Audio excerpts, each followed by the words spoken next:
All right, Kristen, you can attach to this here, this email here and that. They are trying to have a baby, right? But it is costing a lot of money. And one of the parents is like, maybe because of finances, we should just stop this journey right now. And I don't think they're exactly sure on how to even approach the conversation. Mo here has the email. My wife and I plan to be parents and start a family. But no matter what we did, we couldn't get pregnant. About 2 years into our marriage, we really made it our full-time job. As it turns out, going the natural route isn't going to work for us. We were encouraged to try fertility treatments if we ever wanted this to happen. My wife wants to be a mom more than anything, and I want that for her. For the past year, we've seen a fertility specialist and explored all avenues to get pregnant. After a year, I'm accepting that it might just be the two of us, and I'm perfectly content if that's the case. To date, I have spent $15,000 on fertility, and I'm not willing to continue to spend. To date, we have spent $15,000 on fertility. He wrote I. I know he did. Mm-hmm. I'm letting him know he miswrote. I thought it was me. No, it's definitely him. I got you.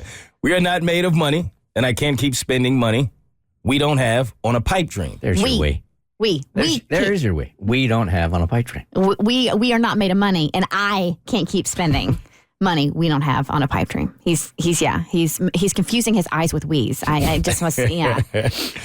She wants to try until we have nothing. He said we that time. Mm-hmm. That is not logical, and we will be living a miserable paycheck to paycheck existence. We already didn't have that $15,000 we spent that we are currently trying to pay off. Please help me convince my wife that this isn't feasible, and it's time to accept the fact that maybe this won't happen for us. Oh. And if you get past the I's and the we's, that's legit. No, it is legit. And for those that are members of the TTC Club, and that is the Trying to Conceive Club, for those that don't know, in a nutshell, my husband and I were not able to conceive on our own. We needed to get the assistance of a fertility specialist and had to ultimately do not one but 2 rounds of IVF. Not covered by insurance at all.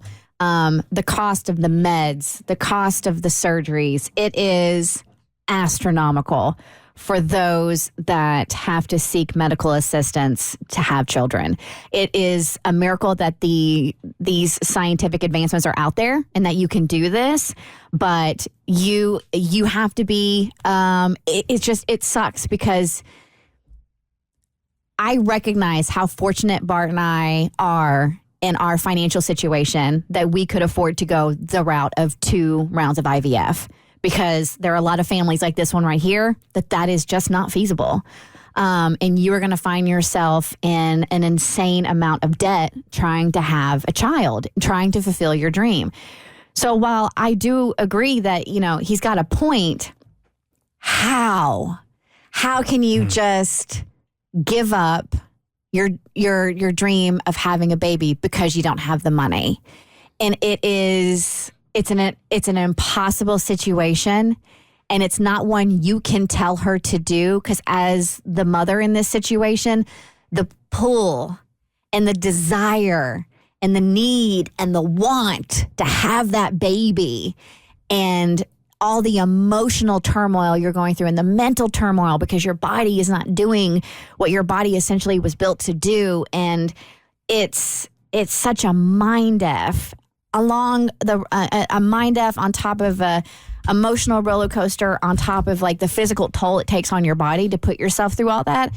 So this is not a conversation you have with her that's like, maybe it's time to accept the fact that this won't happen for us.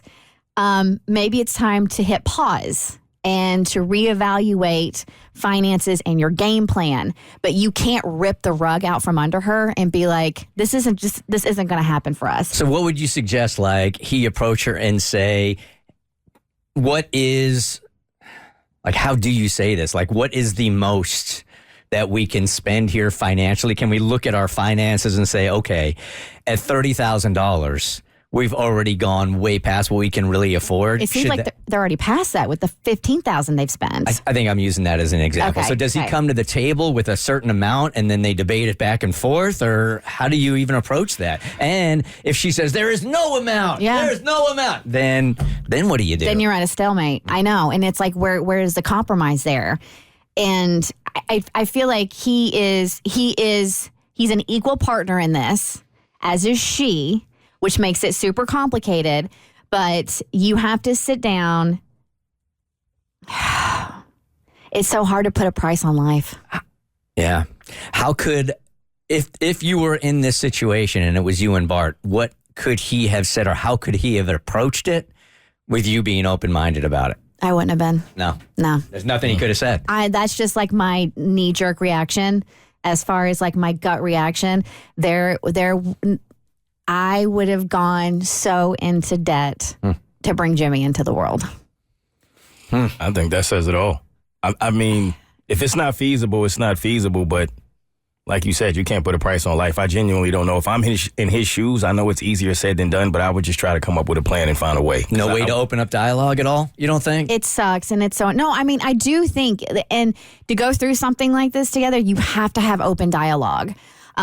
This was one of the areas, like Bart and I mean, going through this was such a test, but made us so much closer. Like my husband and I bonded tremendously going through this. And that's not the case with all partners. And it actually can test you to the point of breaking you up. And I understand that. For us, that was not the case, thank God. So I do think you need to express your concerns and try to find some kind of middle ground. And as far as like when it comes to coming up with unique ideas and ways of finding money to do this, I don't have that information. So I would reach out to friends and even like the fertility clinic and ask for advice if there is any type of financial assistance out there to achieve your dream of having a baby. I'm not knowledgeable in that area. So, but I'm sorry for all of it. I'm sorry for the strain it's putting on your pocketbooks and for the strain it's putting on your heart. The Bert Show. Like what you just watched, you can get more of The Bert Show on your favorite podcast platform. Wherever you listen to your podcast, you can find us. I don't know what any of these buttons do, by the way.